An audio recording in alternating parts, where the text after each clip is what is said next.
Bonsoir à tous. Bienvenue à la séance du Conseil municipal du 12 février 2024. Donc, je souhaite la bienvenue aux téléspectateurs qui nous suivent grâce à la TVCRP. Avant d'adopter l'ordre du jour, je demanderai, comme habituellement, aux membres du Conseil de délibérer dans un environnement de respect, d'intégrité et de transparence. Bonne séance.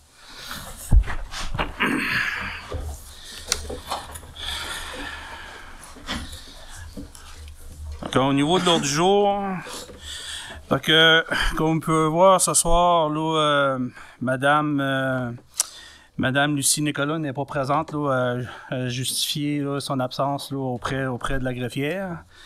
Donc, l'ordre du jour est la suivante. 1. Adoption de l'ordre du jour. 2. Adoption des procès-verbaux des séances du 8 janvier 2024, 9 janvier 2024, 24 janvier 2024 et dispense de lecture. 3. Mots du maire et correspondance. 4. Tour de table des officiers. 5. Questions aux officiers. 6. Directeur financier, compte à payer au 31 janvier 2024. 7. Politique familiale EMADA. Donc, il va y avoir un point de suivi là, des demandes d'un groupe de citoyens. 8. Greffe. A. Adoption du règlement VGR 734, règlement en matière de contrôle et de suivi budgétaire. B. Adoption du règlement UGR 023, règlement de concordance numéro UGR 023, modifiant le règlement sur le plan d'urbanisme numéro U 004 0319 de la ville de Grande-Rivière. C. Adoption du règlement UGR 024, règlement de concordance numéro UGR 024, modifiant le règlement de zonage numéro U003. Comment? OK, U006 0319 de la ville de Grande-Rivière. C'est correct? D. Modification règlement VGR 724. 9. Directeur de loisirs, de la culture et de la vie communautaire. 10. Directeur service incendie. A. Engagement de 2 pompiers volontaires. 11. Directeur des travaux publics. 12. Directeur général.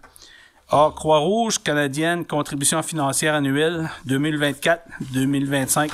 Autorisation. B. Programme D. La voirie locale. Volet redressement et accélération, reddition de compte. Autorisation. C. ADMQ, renouvellement d'adhésion. D. Complexe sportif Desjardins, arrêt du système de refroidissement. E. Déclaration journée de la persévérance scolaire. F. Appui au retour du train de vie horaire entre Matapédia et Nicolai entre 2024 et le retour jusqu'à Gaspé dans les plus brefs délais 2026. G. Rescinder la résolution 023-01-24. H. Renouvellement de la convention d'exploitation OMH. I. Droit de préemption mandat notaire. G. Immobilier pour occasion d'incendie, octroi de contrat de gré à gré. La papeterie Cartier. K.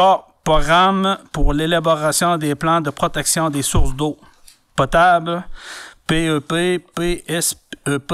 Demande d'aide financière, autorisation. L. URLS Gym, renouvellement d'adhésion. M. Demande de dons, commandite, 13 urbanistes. Demande de dérogation mineure, lot numéro 5 293 571. 14 tours de table des conseillers. 15 périodes de questions. 16. Levée de la séance. Donc, au point 1, adoption de l'ordre du jour. Il est dûment proposé par et résolu que l'ordre du jour, tel que lu, soit adopté. Proposé par M. Gaston Leblanc. 2. Adoption des procès-verbaux des séances des 8 janvier, 9 et 24 janvier 2024. Attendu que les membres du Conseil municipal reconnaissent avoir reçu copie des procès-verbaux des séances du 8 janvier, 9 janvier et 24 janvier 2024 avant la tenue de la présente séance, qu'ils en ont pris connaissance et se déclarent satisfaits du contenu des documents déposés. Donc, pour ces raisons, il est dûment proposé et résolu que soit adopté qualité que rédigé les procès-verbaux des séances passées suivantes. La séance ordinaire du 8 janvier 2024 Il va y avoir un résumé de la séance extraordinaire du 9 puis un résumé de la séance du 24. Donc, avant d'adopter puis la proposition, monsieur le directeur général, est-ce que vous pouvez faire un résumé de la séance extraordinaire du 9 janvier ainsi que du 24 janvier, s'il vous plaît? Oui, monsieur le maire. Donc, la première on avait 5 points le 9 janvier. C'est-à-dire 4 points, là. La résolution de concordance de courte échéance et de prolongation relativement à un emprunt par billet au montant de 179 600 qui sera réalisé le 16 janvier 2024. Donc, c'était la renégociation de règlement d'emprunt. Donc, pour le règlement d'emprunt, V677-03-17 pour un montant de 160 900. Le règlement V691-06-18 pour un montant de 18 700 $. Puis ensuite, on avait l'octroi de contrat, des avis d'assujettissement aussi. Il y avait l'octroi de soumission. Ouais, c'est ça, l'octroi de à la banque, ouais. qui avait mis le moins haut. Ouais, c'est ça. Donc, c'est ça, c'est allé en soumission sur le système électronique d'appel d'offres. Puis, ce qu'on disait là-dedans, c'était... c'est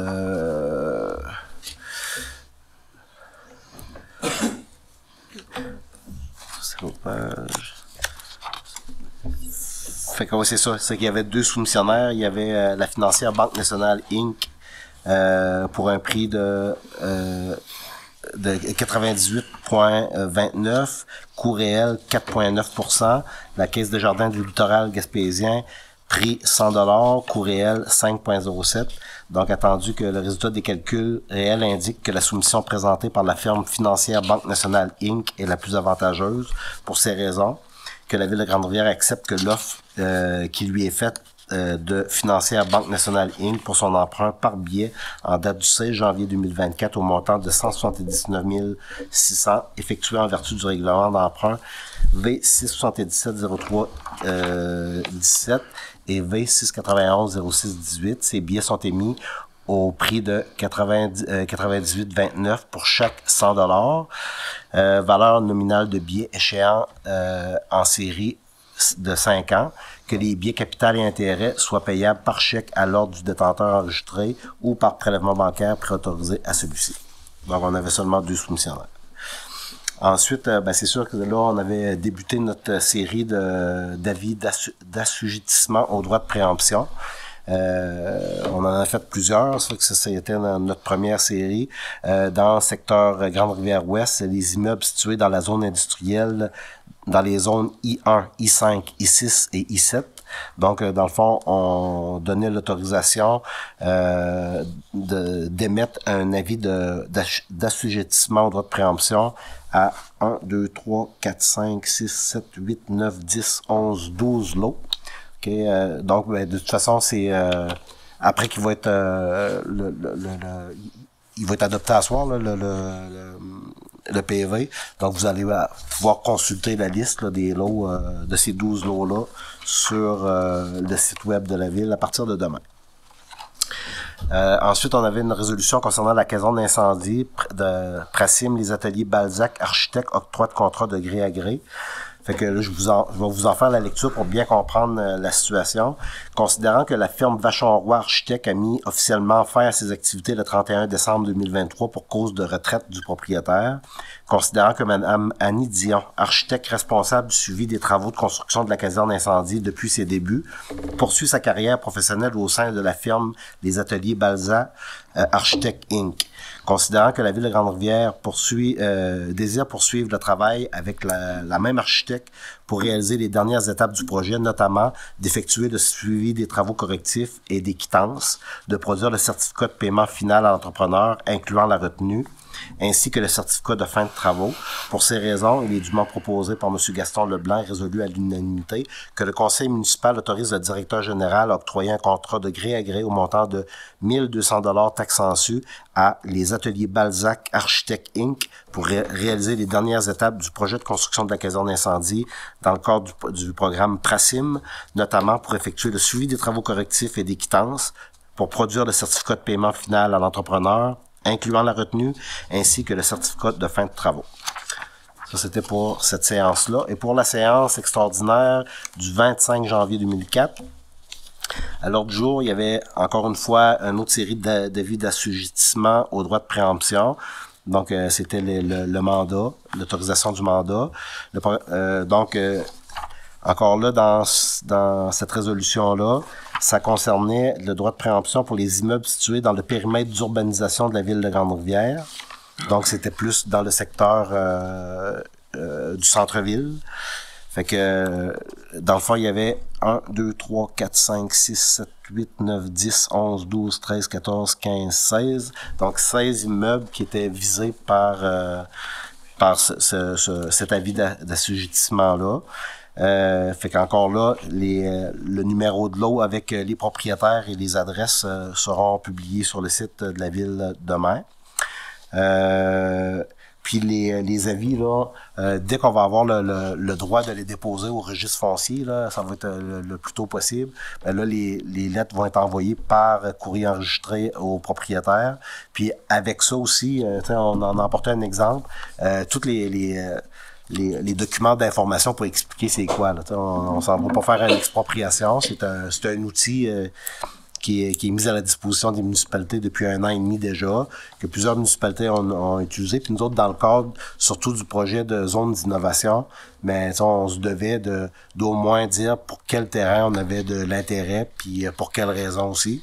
Fait que c'est toujours en lien avec des projets de développement. Ensuite, on avait un autre point à l'ordre du jour au niveau du programme d'infrastructure municipale pour les aînés, PRIMA, la reddition de comptes. Donc, les projets qu'on avait effectués l'été dernier, en 2023, on devait faire une reddition de comptes pour les différents projets. Donc, on devait faire une résolution pour attester que les travaux réalisés en 2023 dans le cadre du programme d'infrastructure municipale pour les aînés du ministère des Affaires municipales ont été complétés à 100% et que les copies de factures ou tout autre document attestant les sommes dépensées, les coûts directs et frais incidents soient déposés avec la grille de reddition de compte dûment complétée. Ensuite, on avait besoin d'une résolution pour confirmer à l'unité régionale Loisirs Sport la tenue de la soirée des prix Excellents Loisirs et Sport 2024 à Grande-Rivière. Donc, on disait là-dedans que la ville de Grande-Rivière avait été approchée par l'organisme pour tenir l'édition 2024 dans ses infrastructures, notamment au complexe sportif des Jardins. Et attendu que le directeur des loisirs, de la culture et de la vie communautaire par intérim a pris connaissance des principaux besoins exprimés par l'organisme ainsi que du budget qui lui a été consenti. Pour ces raisons, le conseil municipal accepte d'accueillir l'événement des prix Excellents 2024 de l'URL Gym et autorise le directeur des loisirs, de la culture et de la vie communautaire à mettre les espaces municipaux ainsi que ses équipements nécessaires à la tenue de ce gala à la disposition de l'organisme et ce à titre gratuit. On avait aussi une autre résolution concernant le renouvellement de la convention d'exploitation de l'OMH. Qui va être rescindé aujourd'hui. Oui, c'est ça. On avait passé cette résolution-là, mais il y avait des informations à ajouter, mais on avait à confirmer certaines informations parce que mais on a fait les modifications aujourd'hui, donc on va passer la résolution pour rescinder cette résolution-là aujourd'hui. La résolution suivante, mandat des membres du comité consultatif d'urbanisme. Fait que ce comité-là doit être nommé par le conseil municipal à chaque année. Donc souvent c'est un mandat de 2 ans, mais on a décidé de reconduire pour une année le mandat d'une période d'1 an aux membres du comité consultatif d'urbanisme, le CCU, composé de M. Lucien Dubé, M. Yves Moussette, M. Jean-Yves Boutin et M. Gervais Nicolas. Le conseiller M. Denis Anderson fait partie de ce comité à titre de représentant de la ville, ainsi que M. Pascal Moreau, officier municipal en bâtiment et en environnement. Excusez. Et c'est ça, on avait un autre. Au MAMACH, le programme de fonds pour l'infrastructure municipale d'eau, FIMO, autorisation de signature de la convention d'aide financière. Donc là, la reddition de compte pour les travaux du prolongement du réseau d'aqueduc et d'égouts, ben là, c'est officiellement déposé. Mais on avait la convention d'aide financière à signer avec le MAMACH pour que les fonds qui avaient été réservés à la municipalité là, dans le cadre du programme d'aide financière soient versés à la ville. Donc, on avait passé la résolution en ce sens-là, que la Ville de Grande-Rivière a pris connaissance du contenu du protocole d'entente relatif à l'aide financière qui lui a été consentie par le ministère des Affaires municipales et de l'Habitation dans le cadre du sous-volet 1.2 du programme Fonds pour l'infrastructure municipale d'eau, FIMO, notamment les droits et les obligations de la municipalité relatifs aux travaux subventionnés. Attendu que le dit protocole d'entente doit être signé et retourné avec la présente résolution d'autorisation de signature avant le 12 mars 2024, afin que les crédits soient réservés à cette fin, et on autorisait Monsieur le maire à signer le document pour et au nom de la Ville de Grande-Rivière. Et finalement, on avait une dernière résolution pour une extraordinaire. Il y avait quand même pas mal de points. L'achat d'ameublement de bureau pour la caserne d'incendie. Donc, l'appel d'offres sur invitation. On autorisait le directeur des services en sécurité incendie à préparer un document d'appel d'offres sous forme de cahier de charges visant à préciser les types de fournitures à acquérir et à baliser la démarche d'achat avec les fournisseurs. Pour ces raisons, il a été proposé et résolu que le conseil municipal autorise le directeur des services en sécurité incendie à lancer un processus d'appel d'offres sur invitation à partir du 26 janvier 2024 pour l'achat de fournitures de bureaux destinées à la caserne d'incendie, puis que les invitations soient envoyées par courriel à au moins 3 fournisseurs ayant une place d'affaires dans un rayon de moins de 125 km de la municipalité. Donc, le processus d'appel d'offres a été réalisé. On a ouvert les enveloppes. Aujourd'hui, on en dévoile le résultat. Puis, on passe la résolution justement pour octroyer le contrat de fourniture de mobilier de bureau. C'est tout, Monsieur le maire. Parfait, merci. Donc, si tout le monde est d'accord avec le résumé que le directeur général vient de faire, ça prendrait quelqu'un pour proposer. Proposé par Monsieur Léopold Briand. Donc, point 3, mot du maire et correspondance. Donc, au niveau de la correspondance, là, on a juste eu des demandes de commandites. C'est un point qui va être traité là, au niveau administratif, puis on pourrait mentionner un peu les points qui a été accordés tantôt là, pendant la plénière. Donc, au niveau du maire, écoutez, là, comme vous le savez, c'est sûr que la deuxième là, séance, là, février 2024, le mois de décembre, c'était un mois qui était assez chargé. Puis au mois de janvier, comme vous pouvez le voir, on fait la séance plus deux séances extraordinaires. Donc moi, ce que je voulais parler, c'est sûr que ce soir, là, le droit de préemption, là, c'est un nouveau outil qui est accordé maintenant aux municipalités. Depuis juin 2022, ça a été intégré dans le Code municipal du Québec, puis la loi sur les cités et villes. Donc, en gros, ça permet à la municipalité de sensibiliser là, le propriétaire de l'eau de l'intérêt de la municipalité, que si éventuellement il pourrait être vendu, on démontre là, un intérêt. Puis tantôt, le directeur général va donner un petit peu plus d'informations. Puis de toute façon, les gens qui vont être ciblés, ils vont avoir un écrit. Puis il y a possibilité, là, je pense même à l'ordre de la correspondance, il y a des questions là, avec des réponses. Puis je pense que Sandrine, là, qui a passé beaucoup de temps là, à ce niveau-là, est en mesure de vous donner pas mal toute l'information que vous avez besoin. Juste mentionner que vendredi, c'est la semaine passée, c'est jeudi passé, on est allé à la rencontre là, du ministère des Transports Mobilité durable. Donc, il y avait une rencontre à New Richmond, puis une aussi à Rimouski. Donc, une journée complète pour la présentation de l'ensemble des programmes. Donc, on s'est déplacé, moi, puis le directeur général pour assister. Je vous dirais que c'était un peu là un aperçu de l'ensemble là, des programmes. Là. Ça a été intéressant parce que il y a des programmes dans lesquels qu'on n'utilisait pas souvent, qu'on a posé des questions, puis on a pris des notes, puis on va faire du suivi. Donc, il y aurait possibilité de chercher là, certains programmes comme effet de levier. On a eu aussi le 26 janvier une rencontre là, avec l'OMH là, en présence de Madame Nathalie Lacasse, qui est l'accélératrice de projet, ainsi que Christian Di, qui est le directeur de l'OMH. Moi, puis le directeur général, puis le consultant qui nous accompagne, avec les représentants de la SHQ, concernant le dossier l'OMH 12 logements. Donc, il y a eu beaucoup d'échanges à ce niveau-là. Comme vous le savez, là, il y a eu une entente, le Québec là, fédéral, au niveau du financement. Il y a beaucoup de dossiers là, qui est en analyse. Donc, nous, ce qui est important, c'est de faire avancer le dossier. Donc, on a interpellé la SHQ là, pour faire une certaine demande pour être en mesure de te faire avancer les premiers plans et devis avant d'aller en appel d'offres. Là. Donc, on est en attente. Là. J'ai fait un suivi aujourd'hui avec Mme Lacasse, puis d'interpeller là, la SHQ là, pour qu'on y réponde assez rapidement suite à la demande qui avait été faite lors de cette rencontre-là. J'ai participé aussi là vendredi passé là, à un dîner rendez-vous politique là, qui est organisé par la Chambre de commerce de Côte-de-Gaspé.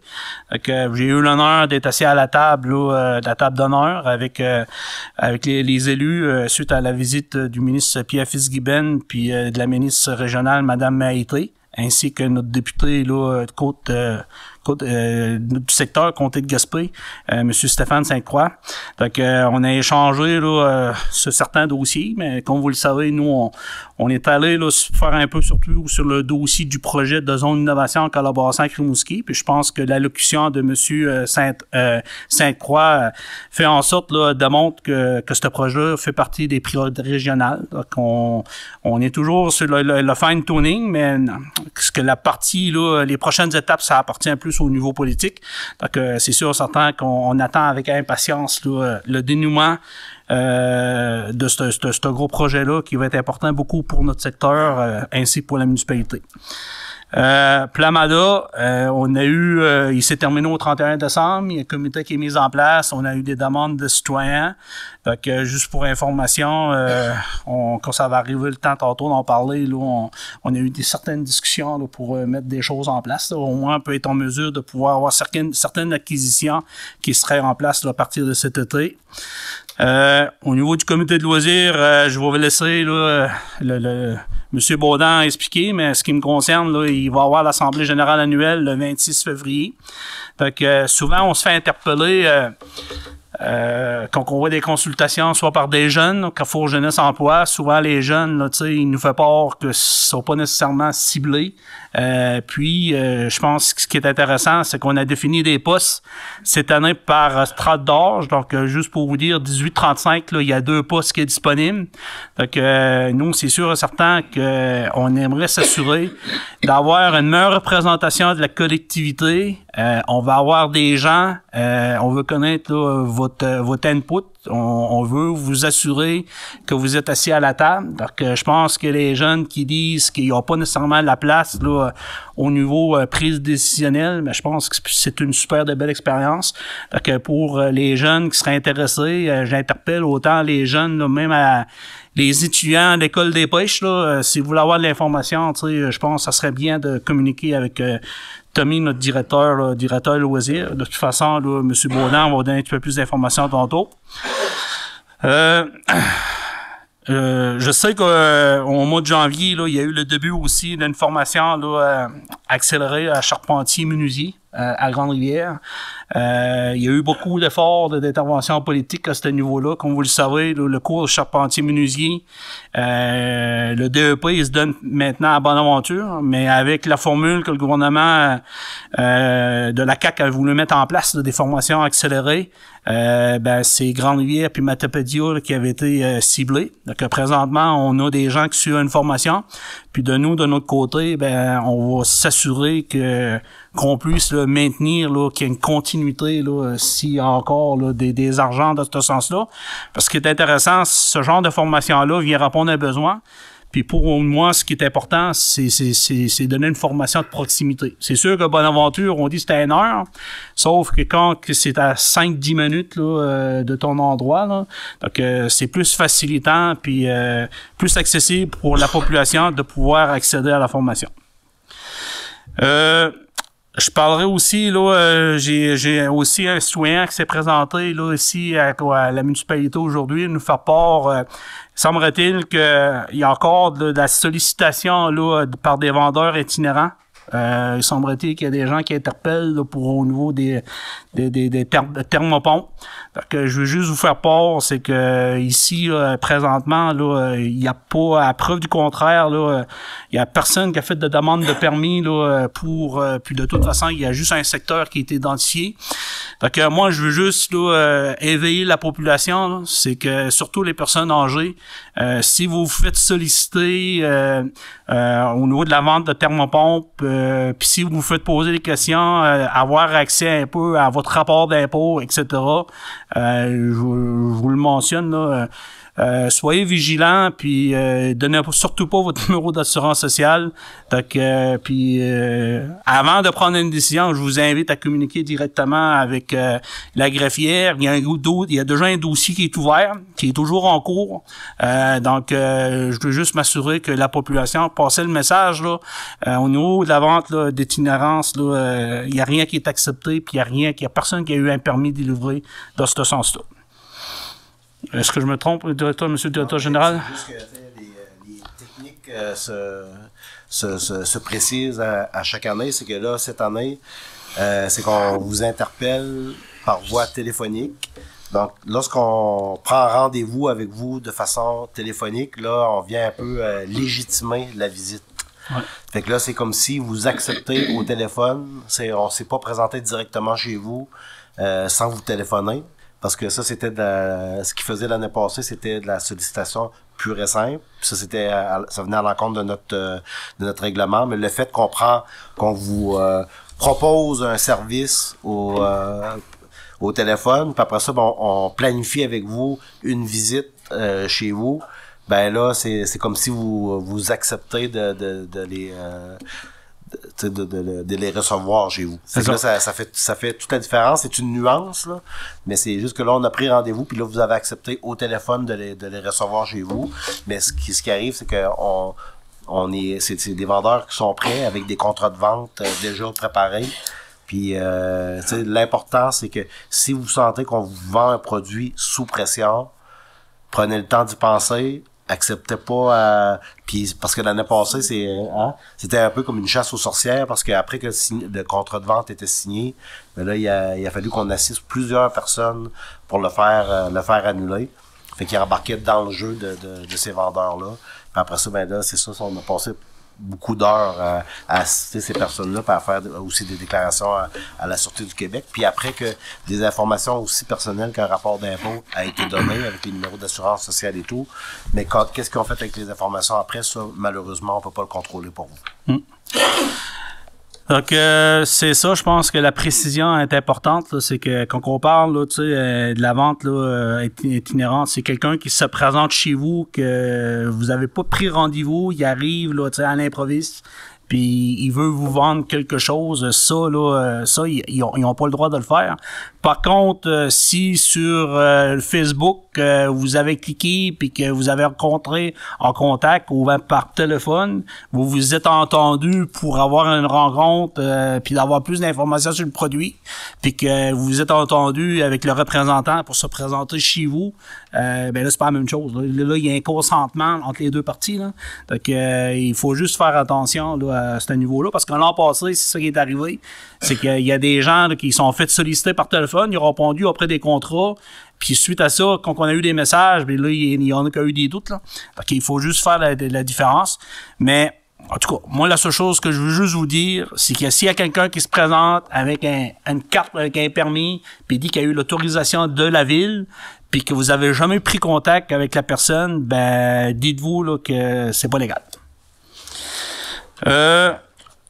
Le dernier point, c'est que la semaine passée, on a organisé une petite séance d'information. Ça fait pratiquement là, 1 an et demi, 2 ans qu'on travaille. Là, on a voulu mettre un mécanisme en place, étant donné qu'il y avait de plus en plus de dossiers à traiter au niveau des nuisances. Donc, pour s'assurer là, qu'on sent un niveau administratif que les dossiers là, qui rentrent là, à l'interne soient traités, là, puis que il y a un bon suivi qui se fait à chacune des étapes. Donc, on a demandé à notre aviseur légal, là, Madame Josée Méthode, de venir là, nous présenter un peu là, son rôle, ses responsabilités, sa procédure, donner quelques informations sur les dossiers.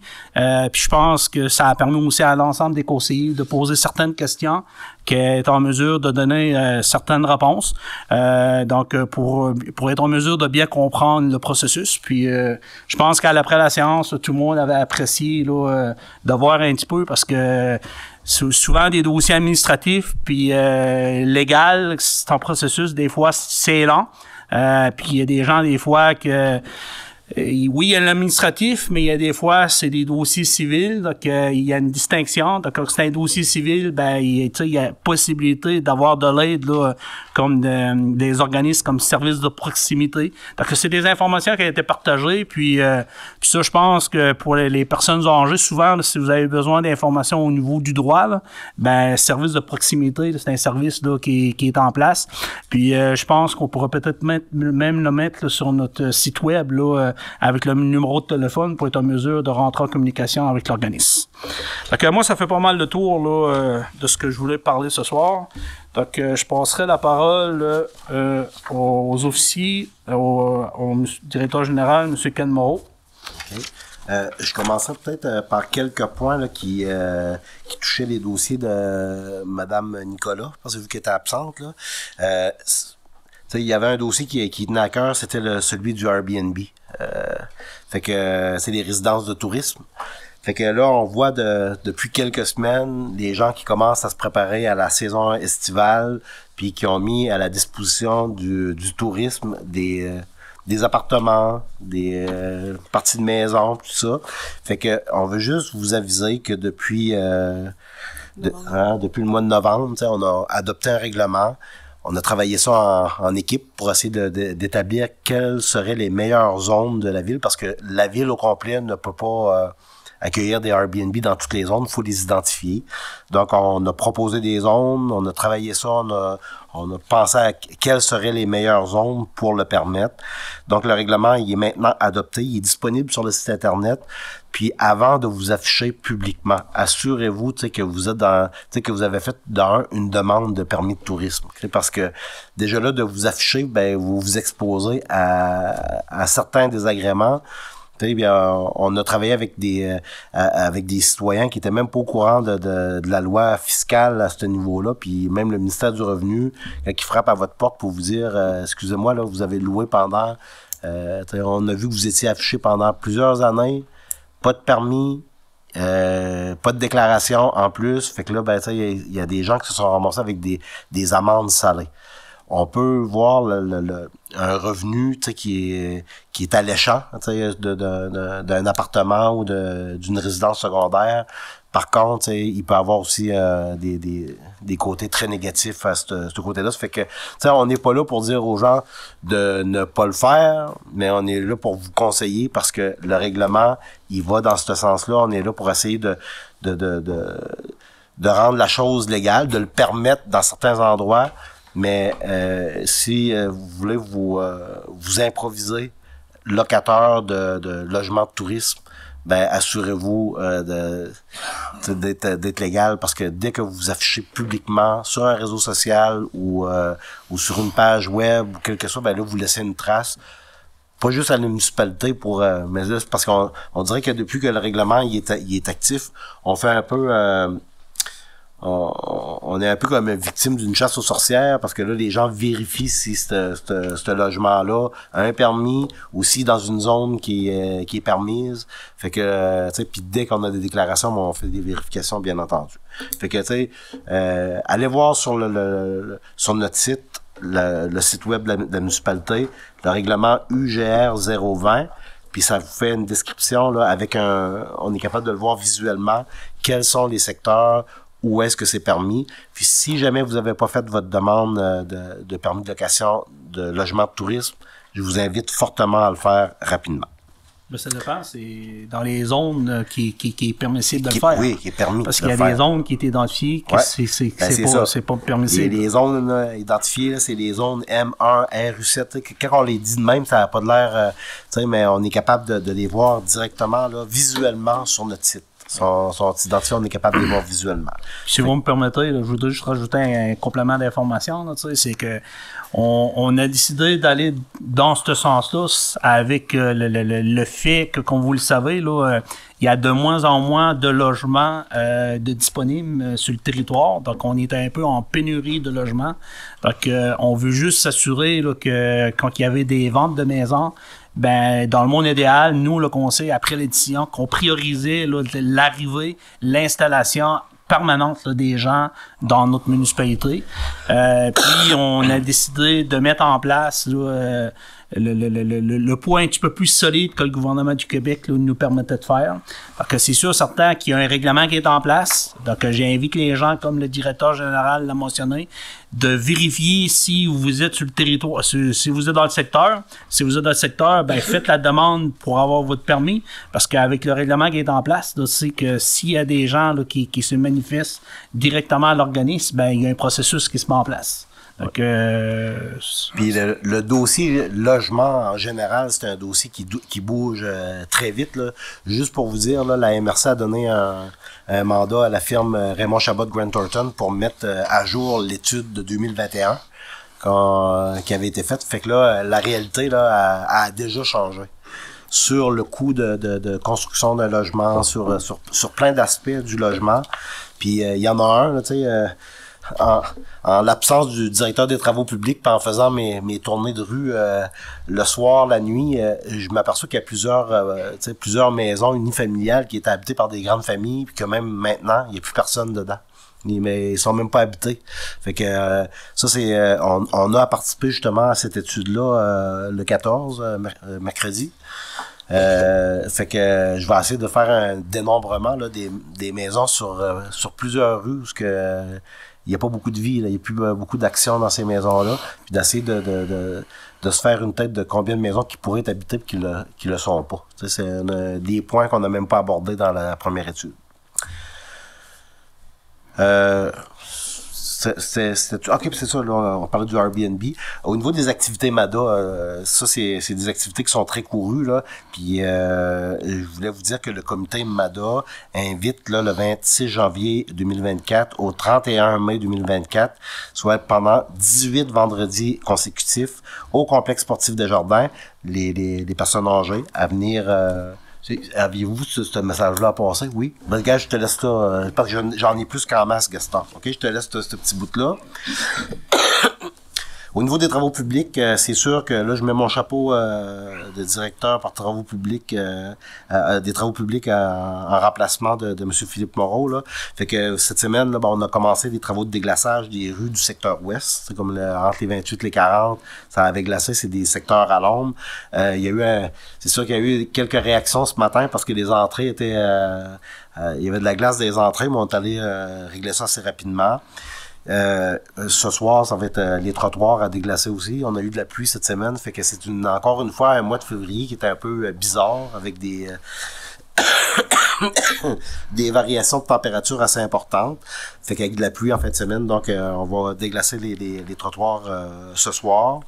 On a identifié aussi plusieurs secteurs des coins de rue, où il y a des arbres qui empêchent les bonnes opérations de déneigement. Là. Fait qu'on a fait une liste de propriétaires à aller rencontrer sûrement cette semaine pour leur demander la permission de tailler des branches ou certaines sections d'arbres parce que là, ça frappe dans les vides de camions, dans les camions de déneigement ou les machineries. Fait que ça se peut que vous ayez un petit appel ou une petite visite pour aller vous voir pour vous demander la permission de pouvoir couper quelques branches. Au niveau administratif, là, c'est sûr que c'est un gros mois de reddition de comptes. On va encore passer des résolutions ce soir là, sur différents projets qu'on a eu en 2023. Mais aussi, on a encore une fois notre mise à jour de notre dossier d'assurance de la ville. Fait que là, ce que j'ai demandé aussi le 14 février, c'est de rencontrer notre courtière en assurance pour qu'elle vienne nous rencontrer pour prioriser les demandes parce qu'on a eu une liste assez imposante de documents à déposer à notre assureur. C'est sûr, tu sais, notre municipalité, on a plusieurs projets en allant, puis ben tout ça, c'est des ajouts à notre police d'assurance, mais des ajouts qui coûtent pas nécessairement plus cher, mais où ce que les pièces justificatives sont demandées. On a fait la reddition de compte. OK, c'est ça, la reddition de compte, ça, j'en ai parlé. La formation sur les programmes d'aide financière du MTQ. C'est sûr que la raison qui a motivé notre présence, c'était de comprendre, tu sais, ou essayer de trouver une solution pour la rue de la Rivière. Tu sais, la rue de la Rivière, présentement, on a le programme d'aide financière TEC qu'on n'a pas encore eu la confirmation. Mais au niveau du MTQ, il y a d'autres programmes d'aide financière qui sont là, puis on a essayé d'aller scruter d'autres solutions. Puis aussi de comprendre pourquoi certaines rues ont été identifiées comme des anciennes rues MTQ qui sont admissibles à des programmes de financement, puis d'autres pas. Fait que là, ben, on s'est aperçu que la rue de la Rivière est en parallèle à celle de l'Horizon, puis c'est pour se rendre dans le secteur des 28, dans le temps, en 1993, lorsqu'il y a eu le transfert des tronçons MTQ, lorsqu'il y avait deux rues parallèles, il fallait faire un choix entre les deux, puis dans le temps, le conseil municipal avait choisi rue de l'Horizon, puis une partie du rue de la rue de la Bellevue pour se rendre au deuxième rang. Fait que ce qui fait qu'en sorte que là, ben présentement, on peut pas déposer dans le programme d'aide financière du programme d'aide à la voirie locale qu'on utilise le plus souvent qu'autrement. Donc, la TEC demeure encore le choix numéro 1, mais on s'est fait expliquer pourquoi que la rue de la Rivière ne pouvait pas cadrer dans cette demande d'aide financière-là. Aussi, ce qui nous intéressait, c'était les rues à double vocation. T'sais, avant ça, pour le transport forestier, par exemple, je regarde dans le secteur des 40, la rue Saint-Pierre, la rue McTavish, là, c'est les deux tronçons qui ont été puis même la rue de l'aéroport, qui ont été priorisés dans le cadre du prochain PAVL. Notre plan d'intervention, on l'a toujours pas reçu. On est supposé de l'avoir fin avril pour pouvoir déposer nos demandes d'aide financière. Par contre, les rues à double vocation, ça, il y a eu certaines avancées là-dessus. Ça prenait au moins le passage de 1000 camions par année. Fait que 1000 camions, ça fait beaucoup de camionnage. Fait que là, la quantité de camions est passée de 1000 à 250. Fait que là, on est déjà rentré en communication avec le groupement forestier Rocher-Percé pour qu'il nous fait une liste exhaustive des travaux forestiers dans différents secteurs de la ville.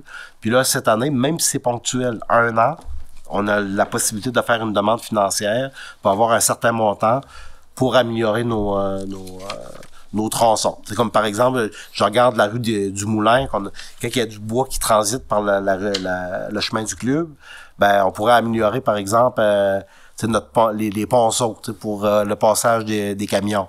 L'amélioration, par exemple, ça, je peux vous dire que le contact qu'on a avec le groupement forestier est excellent pour la réparation de nos chemins forestiers. Dès qu'ils ont fini le transport, on fait une visite, ils font les réparations d'usage. Puis je pense que même les usagers là, des différents secteurs sont très satisfaits. J'ai pas entendu personne chialer là-dessus. C'est sûr que quand ça a fait du transport dans une semaine qui mouille, c'est pas agréable, mais sauf que c'est réparé assez rapidement. Les avis d'assujettissement, on en parle un petit peu plus mais en tout cas, je veux juste vous dire que quand vous allez recevoir la lettre, de ne pas paniquer avec ça, de bien lire le document explicatif qui vous explique c'est quoi un droit de préemption, c'est quoi l'avis d'assujettissement, qu'est-ce que ça donne à la ville de faire ça, est-ce que ça enlève des droits aux citoyens, t'sais, les questions sont toutes répondues, puis je pense que c'est le document qu'on va joindre avec la lettre enregistrée que vous allez recevoir, ben c'est très rassurant. Je vais quand même le mettre en ligne, je pense, ce document-là. C'est bon pour tout le monde. C'est bon pour tout le monde, c'est ça. Puis tu sais, comme je vous dis, c'est un outil municipal, puis nous autres, là, tu sais, il y a des municipalités qui l'ont utilisé pour 3-4 immeubles. Nous autres, dans le cadre de la zone d'innovation, c'est sûr que c'est peut-être des terrains qu'on n'aura jamais besoin, mais on l'a ciblé pour des besoins potentiels, mais comment je pourrais dire, ça nous donne la possibilité à la ville que si jamais vous mettez votre terrain en vente, on est capable de lever la main pour dire on est intéressé, puis le notaire va être là pour vous aviser qu'il y a un avis d'assujettissement sur votre lot. C'est aussi simple que ça. Donc, ça donne le droit d'égaler la mise sur l'achetonneur. Au niveau de l'urbanisme, c'est ça, la séance de travail de jeudi dernier, j'ai été malheureusement absent à cause de l'influenza, mais c'était une rencontre qui devait avoir lieu, puis de faire aussi une mise à jour sur les différents dossiers d'urbanisme.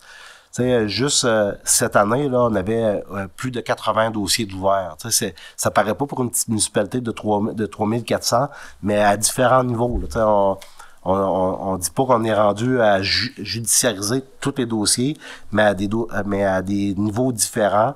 On se devait de faire la mise à jour des principaux dossiers qui étaient ouverts. Puis je fais une petite parenthèse pour vous dire que le dossier des conteneurs et des remorques va refaire surface au printemps. Il y a plusieurs personnes qui se sont conformées, d'autres qui se sont partiellement conformées, d'autres pas du tout. Fait que mais j'ai encore vu là des actions se faire là dans les dernières semaines. Ça a été l'avantage d'avoir eu un hiver doux. Donc c'est ça. C'est les personnes, nous autres, on avait une liste qui est assez exhaustive. Puis si jamais il y en a réapparu d'autres là, dans le décor, ben on va les dénombrer. Puis on va poursuivre là, les actions en ce sens-là pour qu'on est capable de respecter le règlement MRCA. Les dossiers SQ, oui, on avait notre plan de sécurité routière qu'on avait monté avec la ville pour avec le MTQ pour surtout pour l'affichage de nos panneaux dans certains secteurs qui avaient été ciblés comme dangereux. Mais aussi, à chaque année, la Sûreté du Québec nous demande sur plusieurs volets qu'est-ce qui se passe dans notre ville, sur lequel on veut mettre de l'accent. C'est en préparation avec l'avenue de la période estivale, bien entendu. Fait que on a ça à mettre à jour avant vendredi de cette semaine. Puis, j'avais les rencontres à prévoir prochainement. Les clubs sociaux vont être à rencontrer. Ça, c'est un dossier de notre directeur des loisirs pour le partage du local du Cercle des fermières dans le rang Saint-Hilaire. Donc ça, c'est la volonté du Cercle des fermières de partager le local avec d'autres organismes. Puis il y a des organismes qui ont levé la main qui ont démonté de l'intérêt. Fait que là, ben ça, c'est à la demande de la présidente là, du Cercle des fermières d'avoir une nouvelle approche par rapport à l'utilisation du local. Puis aussi, ben il y avait une demande de rencontre des propriétaires de l'eau là, ayant une façade sur la rue de la Paix. Donc, on avait 6 propriétaires dans ce secteur-là qui demandaient à nous rencontrer au niveau de la municipalisation de d'une autre partie de cette rue-là. Puis, bien entendu, on est dans la planification des travaux d'été, là, dans un contexte économique qui est assez difficile. Puis, surtout avec la disparition du programme FAIR, ce qui était supposé on était supposé peut-être d'avoir un autre programme d'aide financière qui venait remplacer le programme FAIR, que finalement n'est jamais venu. Donc, c'est sûr que nous autres, au niveau municipal, au niveau budgétaire, quand on regarde ce qu'on a disponible, c'est sûr que c'est un manque à gagner important. Puis là, ça va être de faire des choix importants avec ce manque à gagner-là. Donc, il va y avoir des recommandations à faire au conseil municipal pour prendre des décisions assez importantes dans les prochaines semaines. Merci, monsieur le maire. Parfait, merci beaucoup. Monsieur le maire, je peux te poser une question? On va faire le tour des officiers. Okay. Quand ça va être à temps de questions aux officiers, vous poserez votre question à ce moment-là. Okay. Parfait. Donc, on va passer la parole au directeur des loisirs, Tommy.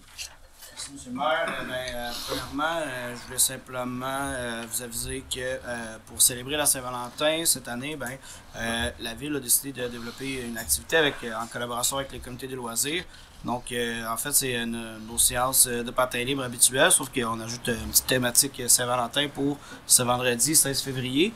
Donc, on invite tout le monde, mais bien sûr, les couples à venir patiner, une belle petite activité avec de la musique. Et les patineurs auront droit là, à un coupon qui donnera droit à un repas à la cantine pour cette soirée-là. Fait qu'un petit quelque chose pour souligner la Saint-Valentin. Pardon. Et puis aussi par rapport à ça, d'ici demain devrait sortir notre programmation pour la semaine de relâche. Je ne vous donnerai pas tous les détails, vous allez avoir la chance de le voir sur notre page Facebook de la ville.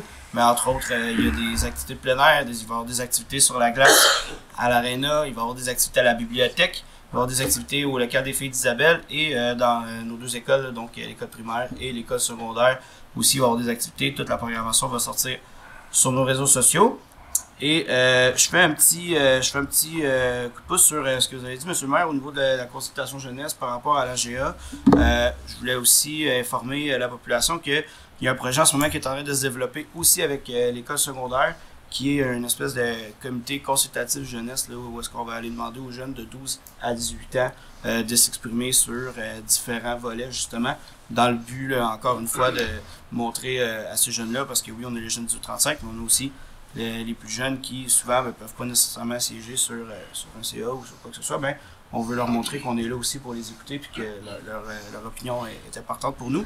Il y a ça qui se trame, il va y avoir plus de détails qui vont venir prochainement par rapport à ça. Le spectacle des deux frères aussi qui arrive à grands pas. Donc on invite les gens là, à aller se procurer des billets. C'est pour une bonne cause cette année au profit de l'opération Enfant Soleil. Et pour terminer, une bonne semaine de la persévérance aux étudiants, aux enseignants, aux personnels de soutien. On a fait la levée du drapeau ce matin avec M. le maire. On est très fiers de supporter cette initiative-là. Et on donne à tout le monde là, un petit coup de pouce pour dire de s'accrocher jusqu'à la fin d'année et que une bonne semaine de persévérance scolaire à tous ces gens-là. Merci, M. le maire. Merci beaucoup. On passe la parole au directeur de service incendie, M. Lebrul. Merci, M. le maire. Comme à l'habitude, le petit rapport mensuel. Donc, pour le mois de janvier, le service incendie a été appelé à 5 occasions et tous les appels ont eu lieu sur le territoire de la municipalité de Grande-Rivière. Il y a juste un accident grave qui est arrivé là-dedans. C'est les 3 motoneigistes qui se sont tamponnés. Là. Donc, il y a eu un blessé grave là-dedans. Là. L'état des blessés, ça, je les ai pas, mais c'était un bon accident. De plus, j'ai remarqué en faisant des tournées que de plus en plus de gens installent leur numéro civique et celui-ci est visible de jour comme de nuit et le soir. Donc, c'est une bonne nouvelle de ce côté-là. Aussi, pour la caserne, on va organiser une journée porte ouverte. Là, présentement, on y sommes encore à la meubler tranquillement. Donc, on vous sera informé. On fera une journée porte ouverte probablement en mai. Et on est toujours en recrutement. Donc, on continue tout le temps. S'il y en a qui sont intéressés, qui se présentent à caserne ou qui peuvent par courriel écrire à ssi@granderivière.ca. On pourra leur envoyer les formulaires, qu'est-ce que ça implique, qu'est-ce qu'ils ont besoin pour compléter leur dossier. Après ça, on les rencontre. Puis il y aura une suite à ça. Donc, c'est tout pour moi. Serait-il possible que le formulaire, qu'on puisse là, le mettre sur le site web pour que les gens puissent le télécharger au besoin? Oui. Ouais. Hein? Parfait. Donc, on s'est rendu aux questions aux officiers. Monsieur Léopold Briand, vous avez une question? Oui, M. Moreau, au sujet de la rue de la Rivière, on sait que tout le monde sait que l'écoulement des eaux fonctionne pas bien. Ça occasionne beaucoup de problèmes, surtout quand il pleut l'hiver. L'eau ne circule pas, puis normalement, le chemin se retrouve gelé, là, presque. Il y a des gens qui circulent, qui ont pris l'habitude de passer par la rue de l'Horizon, parce qu'ils savent que ça peut être dangereux, ce bout-là. Moi, ma question, c'est est-ce qu'on peut espérer que le gouvernement, à un moment donné, mette un montant d'argent pour réparer cette rue-là? Ben, c'est-à-dire qu'à chaque année, on prend, ça fait 2 ans consécutifs qu'on a le volet là, entretien des routes locales. C'est un programme du MTQ, mais qu'on peut utiliser à bon escient sur nos rues municipales. Fait que on avait une problématique majeure aussi dans la rue du Parc. C'est exactement ce qu'on a fait. C'est bon an mal an, c'est une 50aine de mille de dollars qu'on peut investir dans nos rues. Fait que ça fait on l'a utilisé dans le secteur rue des Pionniers, rue Bellevue en 2022. En 2023, rue du Parc. 2024, si on a le même montant, ça va être utilisé sur la rue de la Rivière. C'est sûr que les travaux d'écoulement des eaux pluviaux, là, ben c'est la priorité. Hein, ouais, c'est la priorité. Ouais. Non, c'était ma question. C'est parce que... Ben, la question, tantôt, monsieur le directeur général l'avait donné un peu en prémisse, là. En 93, là, il y avait des choix qui avaient été faits pour la rue du MTQ.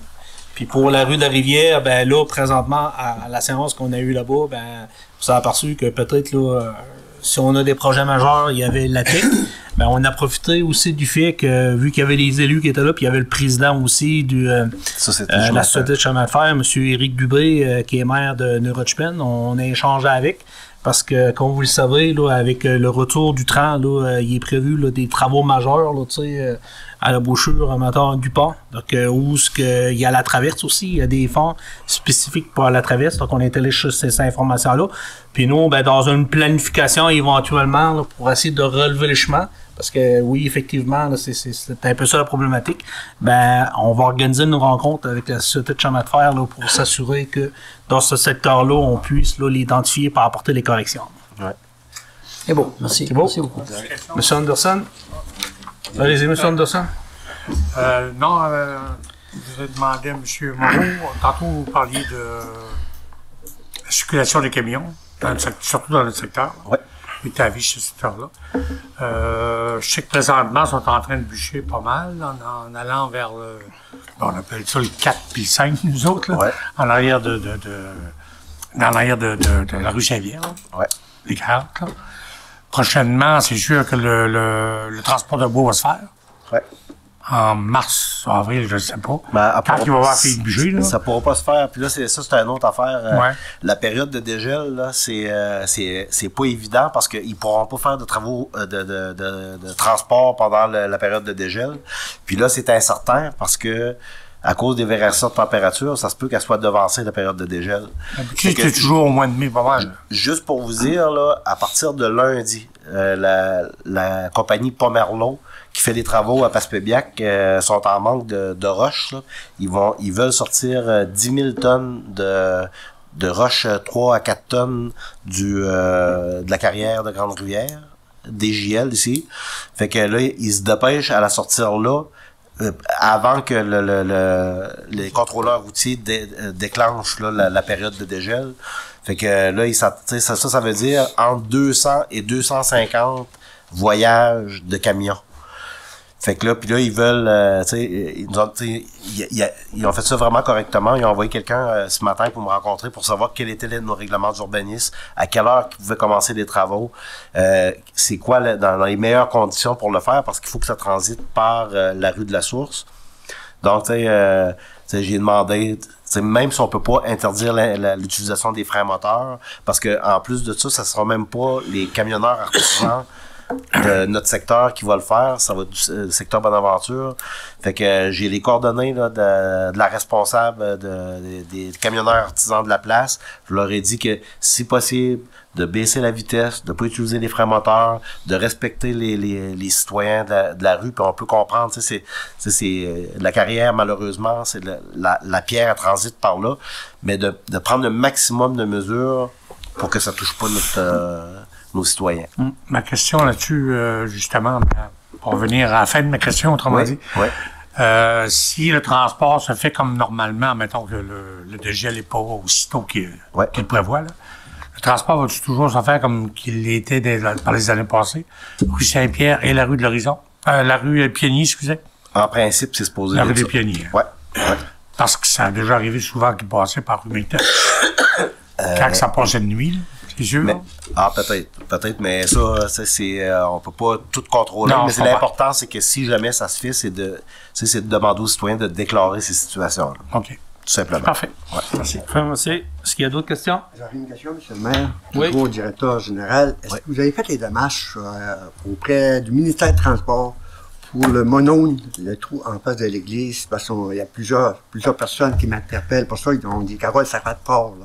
Ouais, ben, ça veut dire que là, le menon, là, c'est pas le MTQ qui va le rehausser, là, ça va être la municipalité, parce que l'infrastructure, les seules infrastructures qui appartiennent souterraines qui appartiennent au MTQ, c'est le pluvial. Les grilles qui ramassent l'eau de pluie, là, ou de fondre des neiges. Celui-là, là, ça va être nous autres qui va être obligés de mettre un rehausseur puis le monter, là. L'année passée, ce qu'on avait fait, c'est qu'on avait changé le cerceau, il était cassé, puis le risque, c'était que le couvercle sort, mais là, on va être obligé de le rehausser. Ça va être nous autres qui va le Ça va se faire au printemps? Ben, ça va être dans la planification, puis là, ben, déjà là, tu sais, mois de février, les nids de poules, tu sais, on a déjà une liste là, de fêtes là, à soir, là, les nids de poules commencent déjà à apparaître. Là, c'est une saison spéciale. Ouais. Oui. J'avais une question. Monsieur Leblanc, juste une minute. Monsieur Leblanc, est-ce que vous avez terminé, Monsieur Moreau? Oui. Parfait. Monsieur Leblanc? C'est au point de vue de la carrière, hein, on a toujours des redevances là-dessus, la ville? Oui. OK. Puis, il augmente d'1 sou par année. Là. Cette année, je pense qu'on est rendu à 60 sous la tonne. La tonne. Pardon, ouais. OK, merci. Ouais. Vous n'avez pas d'autres questions? Non. Non? Parfait. Donc, on va passer au point 5. Directeur financier, compte à payer au 31 janvier 2024. Donc, dûment proposé et résolu que soient adoptés les comptes à payer au 31 janvier 2024, tels que présentés par le directeur financier, pour un total de 259 296,27. Donc, je vais laisser la parole au conseiller Denis Baudin. Merci, M. le maire. Comme à l'habitude, là, je vais en nommer quelques-uns. C'est quand même une facture considérable. C'est un gros mois. Il y avait des roches groupe pétrolier pour de l'essence, 6231. Ensuite, le groupe Voyer pour la réparation d'une pompe. Ensuite, l'entretien des réseaux d'égouts et égouts sanitaires, 27 510. Ça touche pas notre budget, ça va dans notre réserve. Ouais. La MRC du Rocher-Percé, ça c'est pour la Servitec, les factures de Servitec, un montant de 10 139. C'est en lien avec le rôle d'évaluation, ça? Oui. Univar Solutions Canada Limited, là, c'est les fameux produits chimiques là, pour l'usine de normalisation de l'eau potable, 43 484. Donc, c'est les plus grosses factures là, qui composent le 259, là, monsieur le maire. Là, je vais donner l'opportunité, vous donnerez l'opportunité. On avait les 3 factures à courant culturel, mais c'était pour notre entente tripartite. Ouais. Il y avait le 2000 pièces là annuel qu'on donne, le 7000 pièces pour la gestion de la excusez-moi, de la bibliothèque. La participation municipale. Ouais, c'est ça. Puis l'autre, là, pour la participation municipale, il y avait le projet de l'église aussi, de la réqualification. Ouais. C'était un projet spécial qu'on doit payer en plus. Ouais. Fait que le total, là, c'est... Combien le total autour? Ben, 17 000. Okay. Ouais. Le courant culturel. Ouais. Alors, je sais pas s'il y a des questions, monsieur le maire. Je sais pas si avez-vous des questions? Non? J'en ferai proposition. Proposition. Moi, la seule chose, la petite recommandation, c'est que quand on a eu la période des négociations, là, en propos des produits chimiques, là, il y a un engagement qui avait été pris de la part. Il va actuellement prévoir de s'assire avec pour essayer de faire une petite séance de travail pour on est juste rendu au mois de février, une facture de 43 000. C'est quand même une préoccupation à ce niveau-là. Donc, si tout le monde est d'accord avec ça, ça prendrait quelqu'un pour en faire la proposition. C'est moi qui l'avais fait. Monsieur Baudin, donc tout le monde est d'accord avec ça? Parfait. Point 6, politique familiale, MADA. Il n'y a pas de point à l'autre jour, mais la seule chose, c'est qu'on a fait là, certaines recherches au niveau des fontaines d'eau pour le complexe sportif de Jardin. Puis, suite à ces recherches d'informations-là, c'est prévu là, dans un budget. Donc, on a demandé à la greffière puis le directeur général, là, parce qu'il semblerait-il qu'il y a une variété de prix, là, donc on veut juste s'assurer là, d'avoir quelque chose qui répond aux besoins. Donc, ils vont nous faire une proposition là, d'acquisition là, pour s'assurer que ça soit là, mis en place pour la partie estivale. Point 7, adoption du règlement VGR 734, règlement en matière de contrôle et de suivi budgétaire. Considérant qu'en vertu du deuxième alinéa de l'article 477 de la loi sur les cités et villes, le Conseil doit adopter un règlement en matière de contrôle et de suivi budgétaire. Considérant que ce règlement doit prévoir notamment le moyen utilisé pour garantir la disponibilité des crédits préalablement à la prise de toute décision autorisant une dépense, lequel moyen peut varier selon l'autorité qui accorde l'autorisation de dépense et le type de dépense projetée. Considérant qu'en vertu du deuxième alinéa de l'article 73.2, la loi sur les cités et villes, un engagement de salarié n'a d'effet que si, conformément au règlement adopté en vertu du deuxième alinéa de l'article 477, des crédits sont disponibles à cette fin.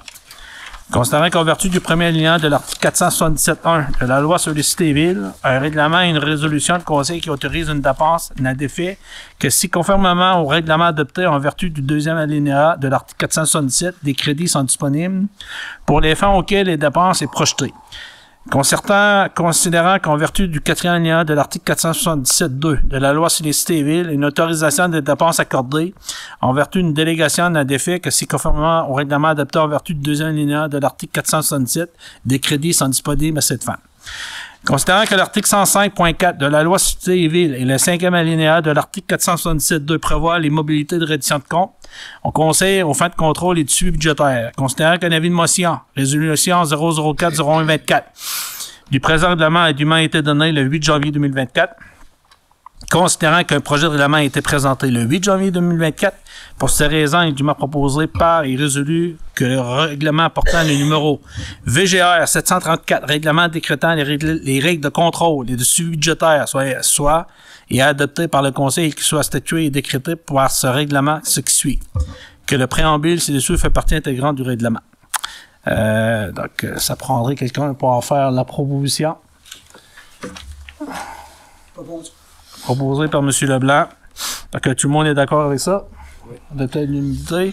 Puis en même temps, ben ça donne bien, on s'en parle. Aujourd'hui, je suis venu à la ville, puis j'ai eu des discussions avec Jacques, là, tu sais, puis qu'on va faire un exercice là, pour voir un peu là, l'ensemble des règlements là, tu sais, qui est en cours, là, tu sais, pour avoir une petite idée au niveau des finances de la ville. Là. Ah. Puis l'exercice, ça devrait être fait aussi avec l'ensemble des directeurs de service. Oui. Parce que là, ça vient modifier la possibilité, je veux dire, modifier à la hausse la possibilité de faire certaines dépenses. Parce que là, on n'était plus à jour pantoute. Directeur de service, il y a des budgets qui sont alloués dans le cadre d'un budget, mais que la capacité de dépenser, elle pouvait pas dépasser 500 $. Il y avait comme des limites. Là. Ça fait que là, les réalités de 2023 avaient beaucoup évolué. Fait qu'on s'est mis à la page au niveau de ce règlement-là. Fait que là, ça va être important de reviser ce règlement-là avec l'ensemble des directeurs de service. Parfait. Point B, adoption du règlement UGR 023, règlement de concordance numéro UGR 23, modifiant le règlement sur le plan d'urbanisme numéro U 004-0319 de la ville de Rondevière, considérant que le Conseil peut, en vertu de la loi sur l'aménagement et l'urbanisme, adopter les règlements d'urbanisme et les modifier suivant les dispositions de la loi. Considérant que le règlement sur le plan d'urbanisme numéro U 004-0319 de la ville de Rondevière est entré en vigueur le 23 avril 2019, considérant que la résolution numéro 304-1223 ayant pour objet la modification du règlement de zonage de la ville, considérant que le Conseil municipal a adopté à la séance ordinaire du 11 décembre 2023 le projet de règlement numéro UGR 023, considérant que la population a été informée du projet de règlement et qu'elle a eu l'opportunité de s'exprimer lors de l'Assemblée publique de consultation tenue le 12 février 2024, pour ces raisons, il est dûment proposé par et résolu que le Conseil adopte par la présente le document intitulé Règlement de concordance numéro UGR 023 modifiant le règlement sur le plan d'urbanisme numéro U 004-0319 de la ville de Rondevière, ce qui se lit comme suit. Donc, c'est avec la dispense de lecture. Donc, ça fait proposé par M. Denis Baudin. Est-ce que tout le monde est d'accord? Parfait. Personne qui s'objecte. C'est adoption de règlement UGR 024, règlement de concordance numéro UGR 024, modifiant le règlement de zonage numéro U006-0319 de la ville de Rondevière. Considérant que le Conseil peut, en vertu de la loi sur l'aménagement et de l'urbanisme, adopter les règlements de l'urbanisme et les modifier suivant les dispositions de la loi. Considérant que le règlement de zonage numéro U006-0319 de la ville de Rondevière est entré en vigueur le 23 avril 2019. Considérant que la résolution numéro 305-12-23 ayant pour objet la modification du règlement de zonage de la ville, considérant que j'ai comme l'impression que je lis deux fois la même chose. Considérant que le Conseil municipal a adopté à la séance ordinaire du 11 décembre 2023 le projet de règlement numéro UGR 024, considérant que la population a été informée du projet de règlement et qu'elle a eu l'opportunité de s'exprimer lors de la séance publique de consultation tenue le 12 février 2024, il est dûment proposé par et résolu que le Conseil adopte Par la présente, le document intitulé Projet de règlement de concordance numéro UGR 024, modifiant le règlement de zonage numéro U 0060319 de la ville Grande-Rivière, qui se lit comme suit. Parfait. Ça prendrait quelqu'un pour en faire la proposition. Proposé par M. Léopold Briand. Modification du règlement VGR 724. Attendu que l'article 564 de la loi sur les cités et villes permet au Conseil de modifier un règlement d'emprunt par résolution lorsque cette modification ne change pas l'objet de règlement d'emprunt et qu'elle n'augmente pas la charge des contribuables. Attendu que le Conseil municipal avait adopté le 12 juin 2023 le règlement numéro VGR 724 intitulé Règlement VGR 724 décrétant une dépense et un emprunt de 925 000 visant la transformation de bâtiments en caserne incendie et que le dit règlement a été soumis par approbation au ministère des Affaires municipales et de l'Habitation, MAMACH. Attendu qu'à la demande du MAMACH, il est nécessaire d'amender le règlement numéro VGR 724 à l'effet d'y inclure une estimation détaillée conforme au montant de l'emprunt. Pour ces raisons, il lui m'a proposé par résolu que l'article 3 du règlement numéro VGR 724 soit remplacé par le suivant. Le Conseil est autorisé à dépasser une somme de 925 000 pour les fins du présent règlement tel qu'apparaît sur l'estimation préparée par M. Jacques Berthelot, directeur financier en date du 31 juillet 2023, lequel fait partie intégrante du présent règlement comme l'annexe. Le Conseil autorise également l'affectation d'un solde disponible au montant de 165 000 du règlement d'emprunt V691-0618 pour couvrir les frais incidents, honoraires professionnels, taxes nettes et frais de financement. Ça prendrait une proposition. Proposée par M. Anderson. Tout le monde est d'accord avec ça? Oui. Personne ne s'objecte à ça? Bon. 8. Directeur des loisirs, de la culture et de la vie communautaire, il n'y avait rien à l'ordre du jour. Directeur de service incendie. Engagement de 2 pompiers volontaires. Et il m'a proposé par et résolu que le conseil municipal procède à l'embauche de Madame Océane Vallée-Lamont ainsi que de Madame Sarah Bertrand en tant que pompier à temps partiel pour la ville de Grande-Rivière, tel que recommandé par le directeur du service sécurité incendie. Proposé par M. Leblanc. C'est-tu une première, ça, qu'on a de la gente féminine comme pompier? Ben, on a eu qu'on était dépassés, mais ils ont revenu aux interventions. Espérons que ceux-là, ils vont venir aux interventions. Mais c'est ça. Donc, mais ça, moi, c'est la première fois que deux en même temps. Deux en même temps. Ça, c'est des jeunes. C'est correct, oui. Ça. Je suis pour l'équité. 10. Directeur de travaux publics avait rien à l'ordre du jour. 11. Directeur général. Or, Croix-Rouge canadienne, contribution financière annuelle 2024-2025. Je vais profiter de l'occasion de souhaiter la bienvenue à Mme Vallée-Lamont puis Mme Bertrand. Je pense qu'il y a beaucoup de travail qui est fait puis pour essayer de recruter. Puis on l'a mentionné tantôt pareil, le bénévolat puis les gens qui s'impliquent, c'est plus difficile à recruter. Donc, on leur souhaite la bienvenue à Grande-Rivière. Attendu que la ville de Grande-Rivière et la Croix-Rouge canadienne sont liées par l'entente de service au CENIS, numéro 575-196. Attendu que la contribution municipale annuelle établie selon sa population a un taux per capita de 18 cents. Pour ces raisons, il est dûment proposé par et résolu que le Conseil autorise le trésorier à effectuer un paiement d'un montant de 616,86 à la Croix-Rouge canadienne couvrant la période de mars 2024 à février 2025, conformément à l'entente des services aux sinistrés. Proposé par M. Carole Moreau. Programme d'aide à la voirie locale et redressement et accélération reddition de compte, autorisation dûment proposé par résolu que le conseil municipal atteste que les travaux réalisés en 2022 dans le cadre du programme d'aide à la voirie locale, volet redressement et accélération PAVEL du ministère des Transports du Québec ont été complétés à 100%. Que les copies de factures ont tous et tout autre document attestant les sommes dépensées, coûts directs et frais incidents soient déposés avec la grille de reddition de compte dûment complétée. Proposé par M. Baudin. C. ADMQ, renouvellement d'adhésion, dûment proposé par, résolu que le conseil municipal accepte le renouvellement de l'adhésion du directeur général et de la greffière à l'Association des directeurs municipaux du Québec, ADMQ, au montant de 990 plus taxes. Proposé par M. Anderson. D. Complexe sportif des Jardins, arrêt de système de refroidissement. Il est dûment proposé par et résolu que le Conseil autorise le directeur loisirs de la culture et de la vie communautaire à procéder à l'arrêt du système de refroidissement le 25 mars 2024 pour permettre le début des activités estivales. Proposé par M. Carole Moreau. Est-ce que tout le monde... C'est immédiatement après le tournoi de ville, ça? Oui, parfait. Tout le monde est d'accord avec ça? Oui. Parfait. Déclaration de journée de persévérance scolaire. Considérant que le décrochage scolaire a des impacts négatifs significatifs sur l'économie de la Gaspésie et des Îles-Madeleine, lesquels sont évalués à plusieurs dizaines de millions de dollars annuellement, ces impacts étant par ailleurs estimés à 14 millions de dollars annuellement à l'échelle du Québec.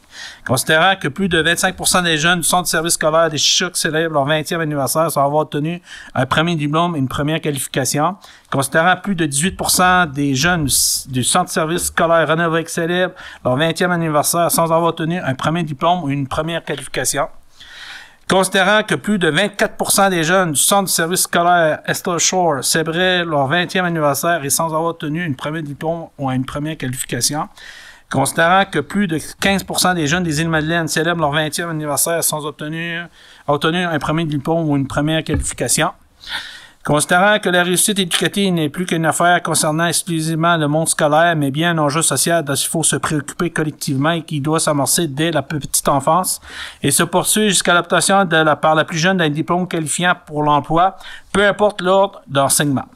Considérant que Complice Persévérance scolaire Gaspésie, en collaboration avec plusieurs de ses partenaires, coordonne du 12 au 16 février 2024 la 20e édition des Journées de la persévérance scolaire sur le thème « Pour le futur, persévérer » se conjugue toujours au présent, que les lits de journée s'évalent un temps fort dans l'année témoignant de la mobilisation régionale autour de la prévention de l'abandon scolaire et qu'elles seront ponctuées de nombreuses activités dans les différentes communautés de la Gaspésie et des Îles-de-la-Madeleine, considérant que la reconnaissance et la valorisation de l'unicité de chaque jeune, que l'amélioration de la santé globale des jeunes et que la mobilisation de la communauté autour de la réussite sont identifiés comme des dossiers prioritaires par les partenaires de Complice Persévérance scolaire GYM. Considérant que les journées de la persévérance scolaire se tiendront à nouveau cette année, simultanément dans toutes les régions du Québec, avec un nombre important de municipalités appuieront elles aussi cet événement. Pour ces raisons, il est dûment proposé par résolu que le Conseil municipal déclare la journée incluse entre le 12 et 16 février 2024 comme étant les journées de la persévérance scolaire de la ville de Grande-Rivière. Que le Conseil municipal appuie Complice Persévérance scolaire GYM et l'ensemble des partenaires mobilisés autour de la réussite éducative dans les secteurs des milieux de l'éducation, de la politique et du développement social régional, de la santé, de la recherche, des médias et des affaires, afin de faire de la Gaspésie et des Îles-de-la-Madeleine une région persévérante qui valorise l'éducation comme un véritable levier de développement pour ces communautés. Qu'une copie de cette résolution soit transmise à Complice Persévérance scolaire GYM. Propose. Moi, j'ai fait ma job moi, par la persévérance. Après avoir tout lu ça. Puis j'ai levé le drapeau à madame. C'était persévérance. Hein? C'était persévérance. Ouais. F, appui au retour du train. Là, il est 8h48. Je vais faire au moins des points du directeur général. F, appui au retour du train via rail entre Matapédia et Nicolay en 2024 et le retour jusqu'à Gaspé dans le plus bref délai 2026. Considérant que la Gaspésie est privée de tous ses services et transports ferroviaires de passagers depuis plutôt 10 ans, Via Rail s'était retiré à cause du mauvais état de la voie ferrée et des ponts.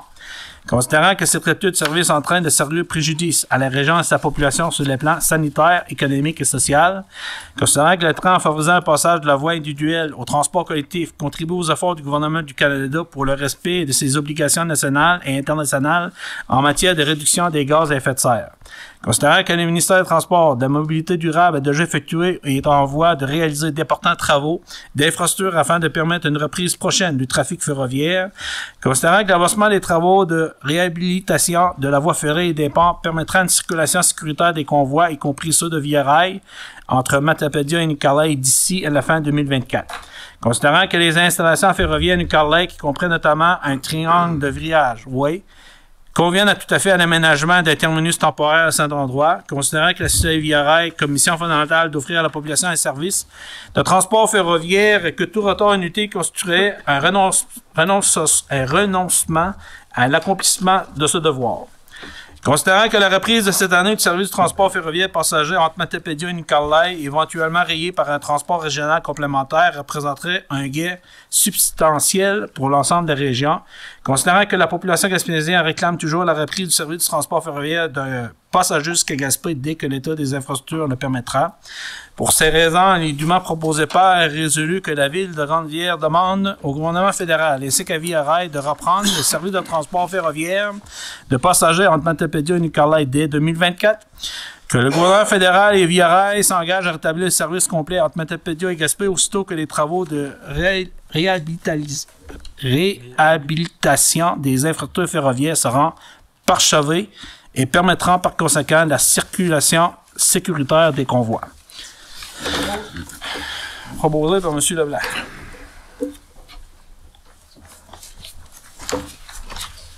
J'ai réaidé la résolution 023-0124 et dûment proposé par résolu que la résolution portant le numéro 03-0124 soit réaidée et remplacée par la résolution numéro qu'on va prendre à soir. 023.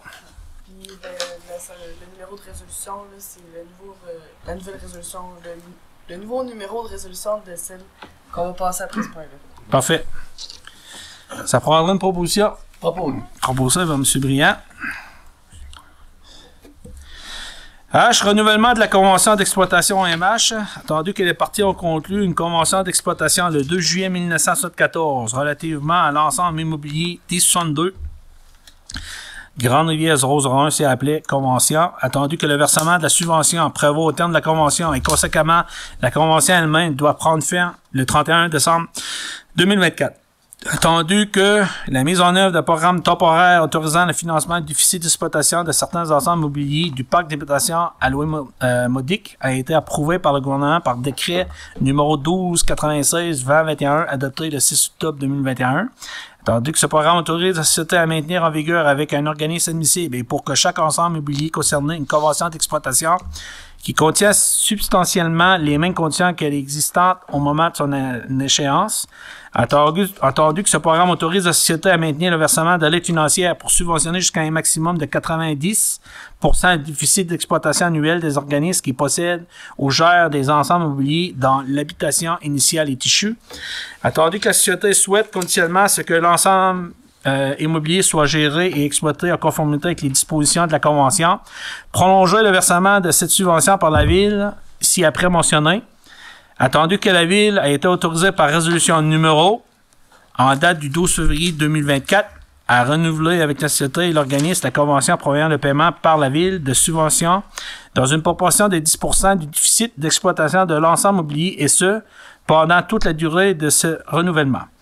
Attendu que les parties désirent confirmer le renouvellement de la Convention, pour ces raisons, il est dûment proposé par et résolu que la Convention est renouvelée aux mêmes conditions à partir du 1er janvier 2024 et ce, jusqu'à l'arrivée de la première échéance suivante, le 31 décembre 2024 ou la fin de la durée de vie utile de l'ensemble immobilier tel que déterminé par la société. Ça prendra une proposition. Que l'organisme et la Ville s'engagent à respecter pendant cette durée chacun des termes, obligations et conditions de la Convention. Que le versement de la subvention par la société, qui est limité à cette durée de renouvellement, est conditionnel à ce que l'organisme gère et exploite l'ensemble immobilier en conformité avec les dispositions de la Convention. Ça prendrait une proposition. Vu que c'est l'OMH, ben c'est ça, on va prendre quelqu'un d'autre. On va proposer M. Leblanc. Ça se peut que c'était correct, M. Anderson, mais c'est juste pour pas... elle est assez longue à lire, hein. Ça ne me tente pas de la réinsérer de nouveau. Elle, droit de préemption, mandat notaire, entendu que les avis d'assujettissement au droit de préemption doivent être enregistrés au registre foncier du Québec par un avocat, un notaire ou un apponteur géomètre. Pour ces raisons, il est dûment proposé par et résolu que la greffière soit autorisée à rédiger les avis d'assujettissement relatifs aux lots assujettis, que l'étude Jean Couture Notaire Inc. soit mandatée à enregistrer ces avis d'ajustissement tout en partie au Registre foncier de Québec, que le directeur général, la greffière ou le maire soient autorisés à signer les dits documents notariés. Proposé par M. Carole Moreau.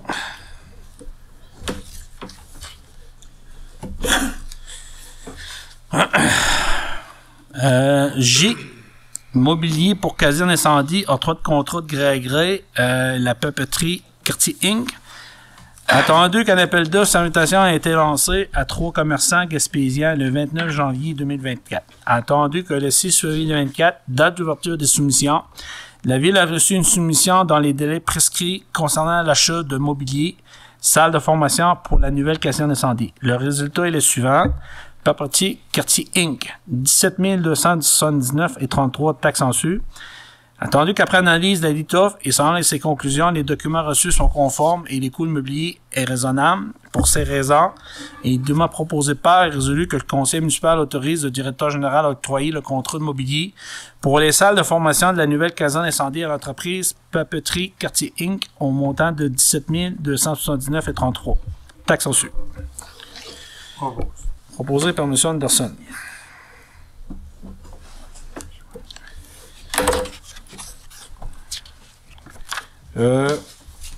Avant de passer à la cas, là, vu qu'il est 20h55, normalement, tu sais, on doit suspendre la séance là, pour aller à la séance publique. Étant donné qu'il n'y a personne, juste avant de revenir, Monsieur Baudin, pouvez-vous juste savoir si le directeur général est... Il est en bas, je pense. Ça fait un petit bout qu'il est parti. Je veux juste m'assurer que tout est correct.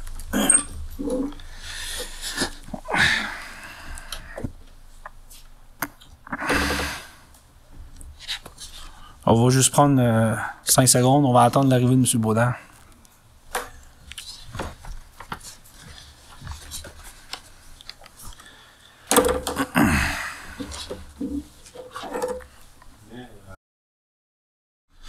Donc, on recommence ça. Parfait. KMLELCCFP, programme pour l'élaboration des plans de protection des sources d'eau potable. Demande d'aide financière, autorisation et mandat. Attendu qu'en mars 2022, la firme Pasco Environnement Inc. a déposé le rapport d'analyse de vulnérabilité de la source d'eau potable de la ville de Grande-Rivière. Attendu selon les nouvelles prérogatives du MELCCFP, les municipalités alimentant plus de 500 personnes en eau potable doivent élaborer un plan de protection de ces sources d'eau potable en tenant compte des menaces qui ont été identifiées dans le rapport d'analyse de vulnérabilité. Donc, ça prendrait quelqu'un. Vous finir, excusez. Attendu que pour bénéficier du programme d'aide financière au volet de demande individuelle, la Ville de Grande-Rivière doit manifester par écrit son intérêt de participation au ministère et ce avant le 31 mars 2024. Attendu que le directeur général a pris connaissance du cadre normatif et du guide pour l'élaboration du plan de protection de sa source d'eau potable, attendu qu'une demande de soumission devrait être réalisée auprès de firmes spécialisées en environnement pour l'élaboration du dit plan de protection incluant le dépôt de la demande d'aide financière, il est dûment proposé par et résolu que le conseil municipal autorise le directeur général à manifester au MELCCFP l'intérêt de la ville à participer au volet individuel du programme d'élaboration du plan de protection des sources d'eau potable avant l'échéance du 31 mars 2024, afin de recevoir le formulaire de demande d'aide financière, une planification budgétaire et un calendrier de réalisation. Que le directeur général soit autorisé à demander des soumissions auprès des firmes spécialisées en environnement pour l'élaboration du plan de protection. Que l'adjudicataire du dit contrat soit mandaté à déposer pour et au nom de la municipalité la dite demande d'aide financière. Proposé par M. Leblanc. URLA Gym, renouvellement d'adhésion, dûment proposé par résolu que la Ville de Grande-Rivière renouvelle son adhésion au membership de l'unité régionale loisirs et sports Gaspésie-Île-de-Madeleine et qu'il s'engage à cet effet une somme de 254 représentant le coût de la cotisation 2024-2025. Que M. Tommy Lumburner et M. Denis Baudin soient délégués pour le représenter à l'Assemblée générale de l'URSS Gym qui va avoir lieu à n'y a pas de date encore. Actuellement, c'est au mois de juin, seulement. OK. La date n'est pas officielle. OK. Ça va se tenir où cette année? D'habitude, c'est pas mal plus tard qu'à Caplan. OK. D'habitude, c'est Caplan. Pendant une proposition. Proposé par M. Anderson. Donc, demande dans commandite.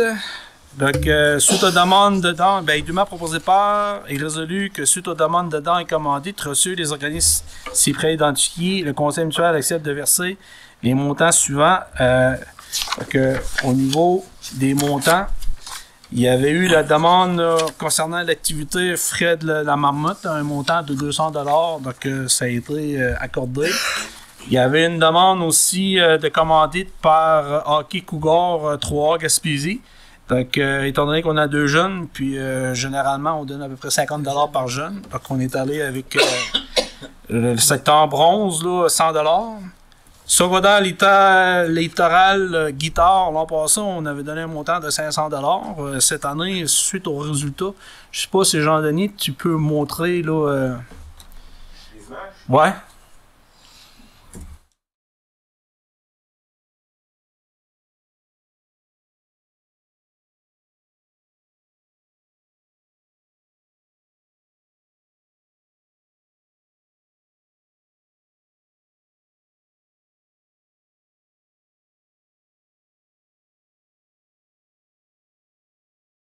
Là, pour encourager les jeunes là, en tout cas, à développer cet art-là, parce que je regarde les guitares sèches sont super belles, puis donc, c'est vraiment intéressant. Donc, si ce projet-là peut intéresser les jeunes là, à demeurer à l'école, ben, puis à poursuivre leurs études, ben, tant mieux.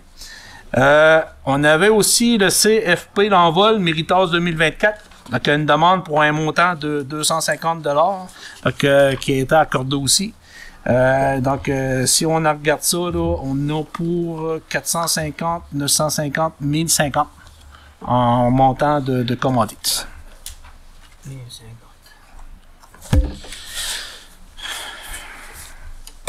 Donc, au niveau de l'urbanisme, demande de dérogation mineure. Hein? Oui, ça prendrait quelqu'un pour proposer. Proposé par M. Briand. Demande d'urbanisme, demande de dérogation mineure, lot 5 293 571 et dûment proposé par résolu que suite à la demande de dérogation mineure au règlement de zonage U 006 0319 déposé en lien avec le lot 5 293 571 et suite à l'avis d'opinion numéro 00324 émis par le comité consultatif d'urbanisme en date du 7 février 2024, le conseil municipal accepte la demande de dérogation mineure à l'effet de réduire la marge de recul avant minimale sur la rue de la Croix à 9,0 mètres et à 5 mètres afin de permettre un agrandissement du bâtiment principal. Donc, ça prendrait quelqu'un pour en faire la proposition. Monsieur Baudin, donc est-ce que tout le monde est d'accord avec ça? Oui. Personne s'objecte à ça? Parfait. On serait rendu au point 13. Là, je sais plus, c'est marqué information, conseil correspondance. Hein. Ah, c'est le tour de table des conseillers. Hein. Donc, on serait rendu au tour de table des conseillers. Donc, on pourra débuter avec monsieur Denis Anderson. Merci, M. le maire. Bonsoir tout le monde. Hier soir, j'ai eu l'occasion d'aller dans un souper à la résidence La Rive. C'était un petit peu la commémoration du 10e anniversaire de la résidence, qui a été ouvert en 2014. En même temps, ça représentait aussi, pour les gens surtout, ça représentait la Saint-Valentin. Je voudrais féliciter M. Mignet-Morin, qui est le président des locataires, disons, et son équipe. Très belle soirée, bien organisée, avec la musique. M. Gaston Nicolas était là. Puis une excellente souper préparée par l'équipe de M. Donald Vachon. Ensuite de ça, un petit retour sur... M. le maire était déjà intervenu là-dessus, soit en partageant des choses. Là. Un petit retour sur la régie intermunicipale. On en a parlé un petit peu en début de soirée. Là, que c'est très important de vraiment trier la bonne façon. Qu'est-ce qui va au bac vert, qu'est-ce qui va au bac bleu. parce que ça occasionne des frais tous les ans, qui augmentent toujours. Automatiquement, ben, c'est toute la population qui en subit les coûts au niveau des taxes et des augmentations qu'on a au niveau de la régie. Aussi, j'aurais M. Moreau tantôt, M. Ken Moreau en avait parlé tantôt aussi, étant donné le temps doux qu'on subit depuis un certain moment. Le jour, ça fond quand même assez régulièrement. Il faudrait juste que la plus grande prudence pour tous les gens, en soirée surtout, ça risque de geler et devenir très glissant. Nos employés font tous les efforts nécessaires. Moi personnellement, je vois que Mignon quand même passer régulièrement. Ça passe à devant de chez nous. Et en dernier de tout, je voudrais souhaiter à vous tous et à toute la population, à tous les amoureux et amoureuses, même ceux-là qui ne le sont pas, à toutes les familles qui partagent l'amour, et une très bonne Saint-Valentin. C'est tout, M. Anderson? C'est tout. Parfait, merci. Monsieur Moreau? Merci, M. le maire. Ben, comme vous avez constaté, le mois dernier, on a vu quelques pêcheurs avec leurs cabanes sur le long de la rivière. Alors, pour mettre en prévention les pêcheurs, d'attendre au moins qu'il y avait une bonne couche de glace, parce que j'ai parlé avec la responsable de la Maison des Jeunes, elle était très nerveuse de voir ces cabanes-là, puis qu'il y avait juste pour dire qu'il y a une petite épaisseur de glace, elle n'avait peur que vous partez en dérive. Et vous avez la permission de vous stationner du côté gauche de la Maison des Jeunes et pas d'auto devant la porte du côté est. Alors, il y a un grand stationnement du côté gauche, mais le dimanche, on vous demande de vous stationner en haut parce que souvent, le dimanche, la Maison des Jeunes est louée. Ça fait qu'ils ont besoin de stationnement. Ça fait que pour les pêcheurs qui s'attendent de pêcher si on a du froid, comme c'est là, on n'aurait pas grand pêche, je vais se faire sur la glace de la rivière cette année. Mais s'il y a une période de froid, s'il y a des pêcheurs, vous pouvez vous stationner du côté gauche de la Maison des Jeunes. Et je remercie Mme Lebreu pour sa collaboration pour nos pêcheurs locaux, pour les petits éperlans d'hiver. Aussi, j'ai eu beaucoup de personnes qui m'ont interpellé pour les fameux tubes à neige et les raquettes. Quoi faire? Ils ont dit qu'on été souvent à l'aréna les 4 semaines, puis tout était barré. Alors, j'ai rencontré le directeur des loisirs, M. Tommy, et il m'a dit que à côté gauche de l'aréna, côté est, il y a une cabane. Alors, cette cabane est débarrée. Vous pouvez prendre les tubes, les raquettes, mais à noter qu'il y a un système de caméra pour la surveillance. Alors, pour les gens là, qui pensaient qu'il fallait aller voir le directeur des loisirs, aller voir une clé, puis débarrer, non. À ça, vous pouvez aller à tous les jours prendre les tubes ou les raquettes, d'autres équipements d'hiver. Monsieur Thomas? Oui, absolument. Mais là, pour l'instant, les raquettes sont à l'intérieur dans l'aréna, mais on est là toute la fin de semaine, puis même toute la semaine, puis même la fin de semaine, là, les employés d'aréna sont là aussi, puis l'aréna est pas mal ouverte toutes les fins de semaine avec les matchs de hockey, donc simplement rentrer dans l'aréna, puis demander pour le prêt de raquette, puis ils vont pouvoir vous guider Parfait, parce qu'il y a beaucoup de gens qui m'ont bien interpellé pour ça, alors vous avez les renseignements, pas de problème, vous allez du côté est de l'aréna, la cabane est là, les tubes sont là, pour vous glisser en famille avec vos enfants. Puis en terminant, ben, c'est comme mon collègue l'a dit, ben, c'est la Saint-Valentin.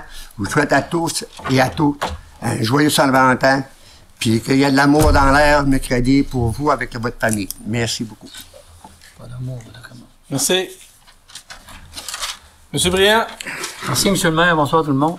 Un petit mot sur le réseau de développement social du Rocher-de-Percé, dont la synthèse des 3 petites assemblées qui a eu lieu à la fin de l'automne, je dirais au mois de novembre, le 23 novembre, le 30 de novembre et le 7 de décembre. Les 3 conseillers de la ville de Grande-Rivière avaient assisté à ces 3 petites assemblées. Il y avait M. Denis Baudin qui assistait à une des assemblées le 30 de novembre, M. Gaston Leblanc le 7 de décembre et moi-même le 23.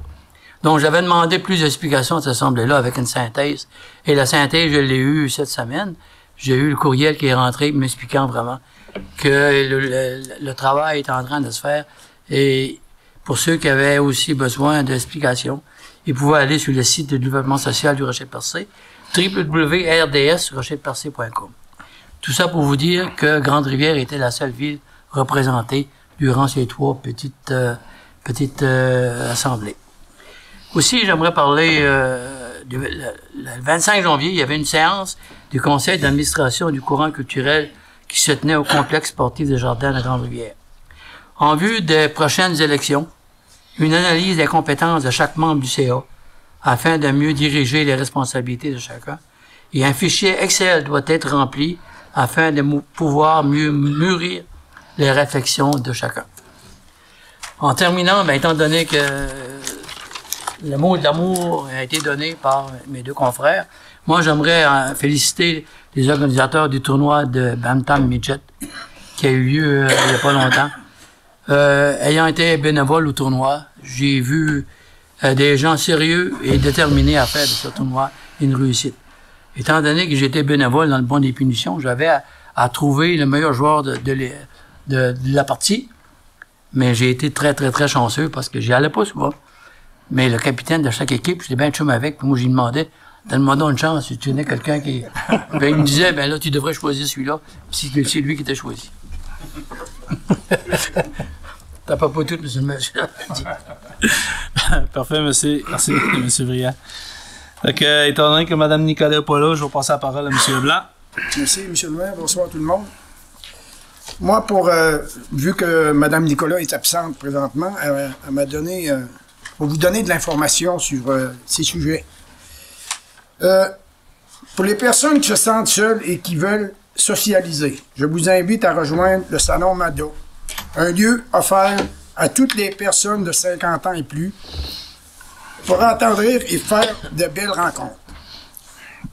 Du 26 janvier 2024 au 31 mai 2024, 18 semaines vont se faire pour le Salon Mado. Les heures, c'est à compter de 13 heures au complexe sportif. On n'a pas marqué les journées, c'est tout à tous les jours, ça? C'est les vendredis. Les vendredis après-midi. À partir de 13h, OK. Les vendredis, c'est soit dans la bibliothèque et ou la mezzanine. Bon, puis les exemples d'activités qui a eu lieu à cette place-là, c'est les exercices, jeux de société, jeux de cartes, et le 27 de février, il va y avoir une visite au centre de tri. Le 23 de février. Le 23 de février, il va y avoir de 1h30 à 2h30 au centre de tri et ils vont informer les gens pour comment placer les choses, le compost. Fait que c'est une bonne information. Et le numérique débutera le vendredi, le 23 février 2024 avec une pré-inscription. Veuillez contacter Mme Monique Doucette dans le 418-385-1557.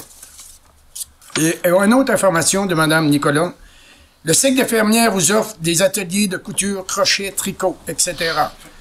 Pour celles qui se sentent seules, vous pouvez vous joindre à ce groupe pour simplement prendre un café. Tout gratuitement. Pour information, Mme Nicole Guillot dans le 418-385-2157. C'est tout, monsieur le maire, pour moi. Tu viens parler pour lui aussi, mais pour toi? Moi, la seule chose que je voudrais parler, c'est que j'ai déjà fait, je l'ai déjà averti, on commence à avoir des trous dans les rues, là, parce que j'ai fait un petit peu le tour aujourd'hui, là. Okay. Puis ça fait que monsieur le directeur général est averti là-dessus. Des poules? Oui. Ah oui, comment ça? Non, moi, je le aussi. Ouais. Bon. C'est tout. C'est beau, merci. Monsieur Baudin? Oui, monsieur le maire, merci. Également, moi aussi, un bref retour sur le tournoi Midget, là, qui fut encore, pour une année de plus, là, un franc succès sur toute la ligne. Ouais. Merci spécial aux bénévoles, mais merci aussi, un merci particulier au comité organisateur qui, année après année, sont le même comité. C'est eux qui réussissent à conserver leurs bénévoles, à conserver leur staff pour faire de ce tournoi là, un franc succès. Donc, félicitations, puis je sais qu'ils vont être de retour l'année prochaine parce qu'ils se font un plaisir à chaque année là, de le produire. Spectacle du 6 avril, comme le disait tantôt le directeur de loisirs, ça arrive très, très, très bientôt. Donc, spectacle des deux frères, le 6 avril. Première partie, c'est le groupe Benoît Jonca.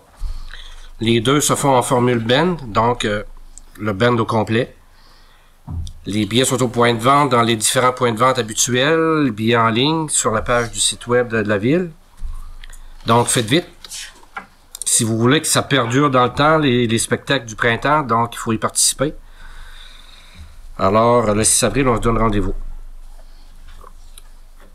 Là, concernant là, oui. le lien, là, il est tout sur le site de la ville, on sait comment, sur la page Facebook? La billetterie sur la page Facebook, en fait, on a créé un événement Facebook avec le spectacle des deux frères et le lien faire la billetterie en ligne est dessus directement. OK. C'est juste parce que des fois, une page Facebook, s'il n'est pas tagué, là, tu sais, il se promène, là. Ça, il faudrait peut-être juste là, peut-être le relancer souvent parce que il y a des gens qui m'interpellent et qui me demandent, là, tu sais, c'est à quel endroit qu'ils peuvent acheter, là, tu sais, en ligne. Pour les gens qui écoutent la télévision, là, pouvez-vous donner le prix des billets?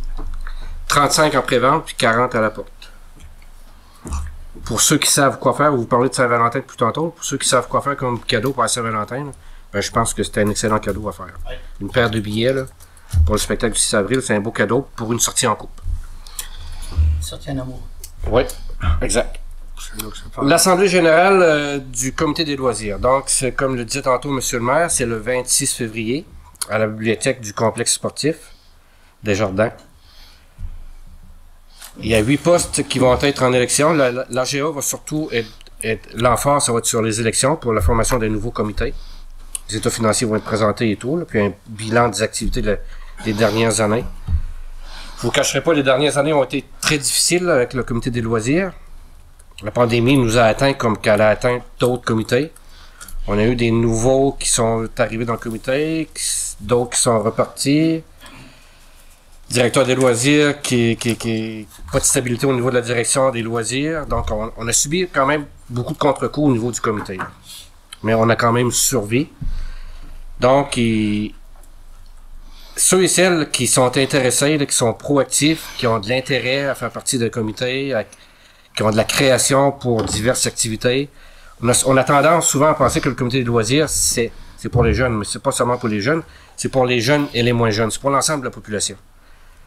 Il va y avoir 8 postes en élection, qui se définit comme suit, 2 de catégorie d'âge de 18-35 ans, 2 de 36-50 ans, 2 de 50 ans et plus, et 2 autres postes qui vont être ouverts à tous, à l'ensemble de la population, n'importe quel âge, de 18 ans et plus, pour former un comité de 8. Comme je le disais tantôt, il faut être proactif. Si vous avez des idées à soumettre, en tout cas, si vous voulez vous impliquer collectivement, ben c'est le temps. Venez le 26 février à la bibliothèque. Et je voudrais qu'on se donne tous comme mandat, tous les gens ici présents, incluant le personnel de la télé du Rocher-Percé. Si vous connaissez des gens autour de vous qui ont de l'intérêt à faire partie d'un comité, ben c'est le temps, là, tu sais. Mentionnez-leur, tu sais, que faire partie du comité de loisirs, ben pour en faire partie, c'est un très beau comité. Donc, je sais pas si Tommy, tu voulais renchérir là-dessus, là. Non, M. Boulet, vous avez vraiment bien dit ça. Puis, je trouve que c'est une belle opportunité de contribuer à la communauté de Grande-Rivière, dans le sens où est-ce que le comité de loisirs, faut pas l'oublier, c'est un comité qui agit pour les citoyens, mais aussi par les citoyens. Donc, les citoyens de Grande-Rivière, c'est eux qui sont les mieux placés pour savoir qu'est-ce que la communauté veut comme activité, comme action, tout ça. Puis, je pense qu'on a trouvé une manière de le rendre un peu plus représentatif aussi de notre communauté avec ces chaises-là.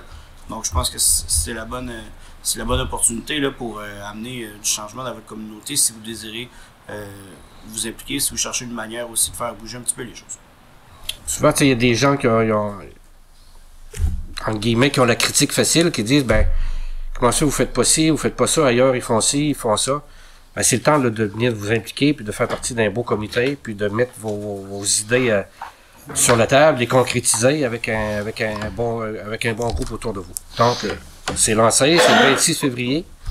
Je pense, Tommy, tu prends la parole à Bleu FM le 15, midi lunch.